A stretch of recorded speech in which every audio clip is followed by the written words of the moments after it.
Hello people, welcome to Choco Millionaire. Welcome to Choco Millionaire. So in this session, we are going to be exploring some of the reasons why people are refused a visa. In fact, this is going to be a new series on this channel. So make sure you stick around and stay tuned and glued to my YouTube channel.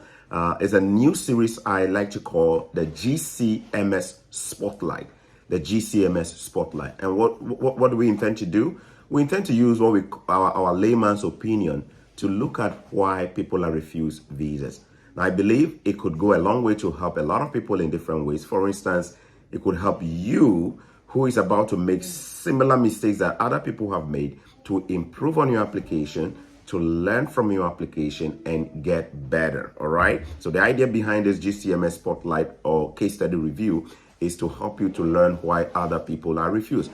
Now, also remember, the GCMS note is an internal document that is in the database of the IRCC, which is not made public until people request for it. In other words, there is a big difference between your generic response refusal letter and a GCMS note. When you get your visa refused, you are only giving what we call the generic response letter. It's a checklist of reasons why you're refused without really going into the detail of why you're refused. But however, in Canada, you have the opportunity to request for your GCMS notes. You can have a Canadian citizen do this for you by requesting it on your behalf. You can also have somebody who's a permanent resident request the GCMS note on your behalf. It costs about $5 to apply for your GCMS note. Remember, the GCMS note gives you a granular explanation or a detailed breakdown of how the officer made the decision and how and why they refused you your visa. In fact, the GCMS note is not just for visa refusal. It can let you see what exactly happened on your file. So it is something I definitely recommend to you, especially if you face a visa refusal and you want to reapply. If you have the time, I strongly recommend that you apply for a GCMS note to allow you to actually see in detail why the officer refused you. If this is too much grammar for you, think of the GCMS note like your lab result if you are sick. A lab result tells you exactly what is causing your sickness.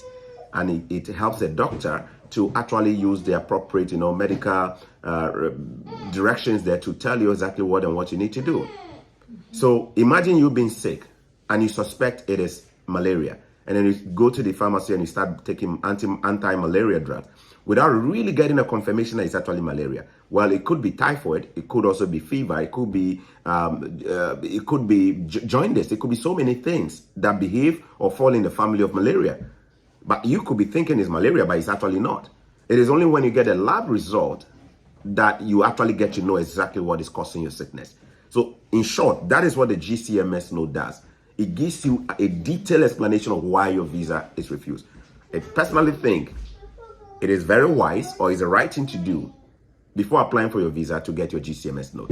So in this series, I intend to be exploring GCMS note refusals explanations so that we can actually learn why people get refused. You want to make sure you're sticking to my channels. This video is available on my YouTube channel. I'll also be linking so many things that I think can make things easier for you. So if you're looking for links, always make sure you are with me on YouTube as well. I am not an immigration expert, not a consultant, nobody. I'm just a lay guy. So when I get stuff, I just run my opinion. This is my opinion. This is not a legal explanation. This is not a professional opinion. So I may get some things right, I may get some things off. You want to just make sure you take whatever you can and just do your due diligence as well, right? So this person was refused a visa. Why was the person refused a visa? Let's read it together. Applicant failed to disclose prior U.S. refusal on the application when responding to the background questions. As a consequence, I am not satisfied that the applicant has truthfully answered the questions, which imparts their credibility regarding being truthful in the application. And then the person goes on to choose. The applicant has not met, therefore application is refused. Now, you can tell that the notes was created on 2023, May 12th. So May 12th, 2023 at the very top, that was when the note was created. And then the second note was also created, note 2 was also created April 18, And then at the very bottom here, there is also another test in dark font. And it says that, or in bold, I should say, it says that waiting for fingerprints, public university DLI, age 25 plus, and not seeking master's or PhD. All right. Now, how I understand that is that this person is probably coming to study in a college, not a university. It's a public university DLI, and the person is not coming to do a master's or a PhD. That's how I understand this. So let me use my opinion here. When you are filling your visa application, there is a portion where you get asked if you've been refused a visa before, if you've been denied a visa to Canada or maybe other places, whatever it is. And the answer there is a basic yes and no, straightforward. If you take no, if you select the box for no, it does not go beyond that. It just moves to the next question and then you answer that one. If you say yes, it gives you a drop down right away with a note, a box for you to state why you were refused a visa. Now, what happens is that some people intentionally choose to conceal a past visa refusal from the visa officer. I say this, some people intentionally choose to conceal, hoping that the officer will not be aware. So it's a deliberate lie. Some people also mistakenly check the wrong answers. In short, an honest mistake. They don't have the intention of deceiving the officer. They mistakenly just selected it. It's possible. There are also those who will be honest to disclose that they were refused a visa. So 3 possibilities there. Those who are honest and they say, yes, I've been refused a visa to the US. Those who deliberately choose to lie, no, I have not been refused, when in actual fact, they actually have been refused a US visa. And thirdly, those who make an honest mistake, that they selected just a wrong answer. They had no intention of deceiving the officer. Let's explore them one. It is possible that the person here actually gave the wrong answer. In fact, from the officer's response, we can tell that the officer is probably standing on an information they have on the inside that the person has been refused a US visa. Because you said, no, you've not been refused. But it says that you've not answered the question truthfully. You didn't disclose that. And I'm refusing you based on that. So I would suggest, I will infer from that the officer knows. Is it fair to assume, therefore, that Canada and US may possibly share database? Of course, I will assume that. That's an assumption I'll have. Because these two countries are neighbors. They have similar economies. They have similar, the immigration is not so different. So I will assume. In fact, there was also a video I shared some time back on this channel where a gentleman who is supposed to be in school in Canada was crossing the border to go to the United States on a visit, on a B1, B2. When he goes to the US side, he was interrogated by an official, a border official from the US. And they asked, you're supposed to be in school. It looks like you are not in school. The records show you are not in school, blah, blah, blah, blah. And the guy was shocked. He was shocked. How did they know I'm not in school? How did the American, know I'm not in school? Well, at least we can also infer that they are making decisions based on some information there, isn't it? So my assumption, remember, I'm not an immigration expert. My assumption is that US and Canada will possibly share immigration data somehow. So if you try to get around them, you better be smart. You have to be smart.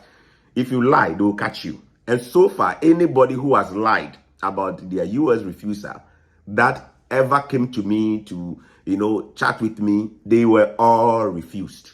Especially if they hid it from the officer, they were all refused. So on that note, I can tell you, if you also hide yours, you'll be refused. It's not smart. Now, does it mean if you refuse a US visa, you will not be approved for a Canadian visa? Of course not. Okay, it depends on the kind of whatever you did in the US, isn't it? If it was a serious offense with criminal implications and stuff like that, that could impact your admissibility in Canada, then there is possibly maybe a chance that an officer, I don't know. But if it was just a normal refusal, I'm going to visit my family, I was refused, I'm going to go for school, I was refused. There's no biggie. There's no big deal in disclosing that, isn't it? Some people think that if they disclose that, it diminishes their chances of actually getting approved. Remember, everybody's case is different, you know yourself. But I definitely would not recommend you lying about a US refusal.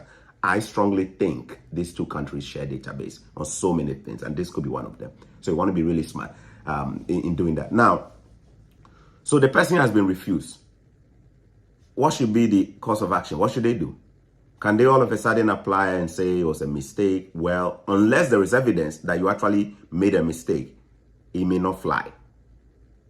It may not fly in the sense that it may not probably be accepted. I'm just guessing. Remember I said, unless there is evidence that you honestly made a mistake. But wait a minute, that's the third option I gave. Those who make an honest mistake, isn't it? So if you make an honest mistake, what does it mean?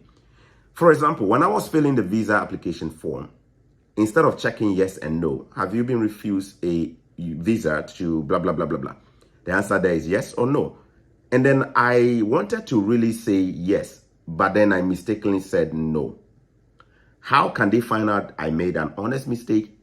This is how they can find out. If in other parts of your application, you actually disclosed your refusal, then it can override or it can be considered, it could carry a significant weight as compared to the other mistake you made. Your study plan, for example, maybe you had a whole paragraph or a whole sentence there stating that you've been refused a US visa because of XYZ, because you were going to visit a family or school or whatever reason it was, and that was it. But then on the main application form, you said you were not refused. The two are not the same, isn't it? An officer may look at or reconsider your case if you reapply, or you bring it forward and say you didn't make that mistake on purpose, and then you actually point them to it. They can do that. In fact, in the next GCMS note review I'll actually demonstrate or give you a clear example of an African woman who made an honest mistake by checking, no, I have not been refused a visa, while in actual fact, this person was actually refused a US visa. What was the rescue? The person had mentioned in the study plan that I have actually been refused a US visa. So therefore, when the second application was done, the person provided all this evidence that, hey, I want you to take a second look at my study plan. I actually mentioned it in there. Maybe you missed that. And the truth is that sometimes officers may miss some things on the application. The documents are many, sometimes they miss, right? So, yeah, so long as you're able to reference that and refer them to it, they could go back and look at it, because this was the only reason I was cited for the refusal. So if it was an honest mistake, you can definitely refer to the officer to that through a reconsideration. Reconsideration means you like them to take another look at your application or review that, or through a new application. In fact, if you think your case is too delicate, I definitely will recommend you use an immigration lawyer. It could cost you a couple of $100s, close to maybe $2,000 or less than that. But an immigration lawyer could pull the necessary immigration provisions there or clauses there and then use it to actually argue at your case if you have a strong case, all right? I definitely will not recommend you to lie. Lying about this will not be the wise thing. So, in short, my people, those of you who will be refused US visa and you're coming to Canada, or you want to apply to Canada, and you want to lie and hide it, I cannot say for Europe, because I've never seen anybody go through this with Europe and Canada. But at least for Canada, USA, the evidence we are seeing so far suggests that they will find out if you hide it from them. I've also seen that other people in the past got harsher decisions than this. I have seen at least 5 people who also did not disclose their US visa refusals, got a similar response. However, one step further, they were banned for 5 years. They were banned for 5 years. But in this situation, this person has not been banned. This person has not been banned, just a refusal. At least we can see from here there is no ban. So could it mean that they are being a little bit lenient on some of these lies, or people, material lies that people put it? I don't know. But the bottom line here is that straightforward, you're going to get a refusal if you lie. All right. If you did enjoy this series of the GCMS notes and you would like me to do more of this, remember, hit that like button and let me know you guys like it. If I talk too much and my explanations are too much, please comment and let me know, and I'll do my best to give you a TikTok style of a 1-minute video there, and then we'll see how that one also go. All right. Otherwise, my name is Choco Millionaire. I love you guys, so have a good day and submit a stronger application. And remember, the GCMS note can be requested for, and it is your lab result to let you know why you are refused. I strongly recommend it for you if you have the time and patience to go through that. God bless you, and thanks for having a good day. Bye-bye.